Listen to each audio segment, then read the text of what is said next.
What's up, everybody?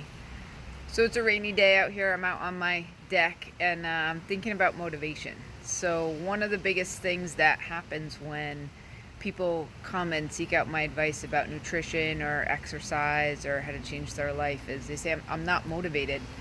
I just don't have the motivation to do anything.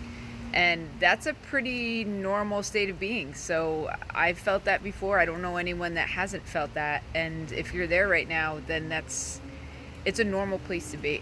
But you don't want to stay there because one, you probably already know what it feels like to stay there. It feels like crap. I know that. I used to live there for years. It's part of the reason why I do what I do now. But the other thing is, it's not very fun to live in that place, and if things aren't fun, we don't do them. So some people might say, well, exercise isn't fun. Well, what's your why? What's your reason for doing it? If you're going and on the treadmill and you just want to walk on the treadmill or run on the treadmill because you think that that's what you should do, should is like a 4-letter word in my book. It's not anything that's good. And I like a lot of other 4-letter words better, but it's this idea that there's no should. It has to do with you. And once it gets to be really about you, to be like, hey, I actually don't care about losing weight. I really want to get strong. I'm watching people around me who aren't strong get old and they're losing their quality of life. I've heard that one a lot of times, right? Or I'm really tired of not feeling good about myself.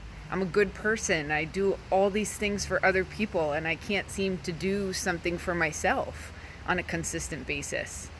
Yeah, I get it. And you have to build that thing up. And the way that starts is actually by finding your why, finding your reason why you want to do that. Maybe it's quality time for yourself. Maybe it's to be the healthiest person you can be as a parent or as a grandparent. Maybe it's to run a marathon one day because that's on your bucket list. Maybe it's to look good for your high school reunion, or maybe it's just to feel better about yourself, to be moving every day, to have that mental thing where you're stimulated and you're like, you know what, I had a hard workout this morning. I kicked butt for an hour and I did the best I could.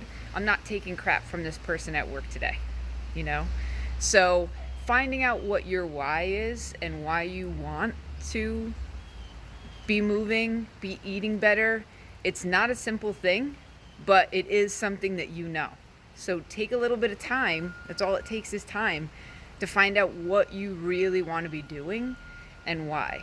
And that is going to be something that goes into motivating you on rainy days like today when I'm shooting this video, when you really don't feel like doing much. Or if you've been in that place for a long time and that's been your habit and you're practicing that habit of not doing much, find out why you want to change, and that'll be the impetus to help you get started.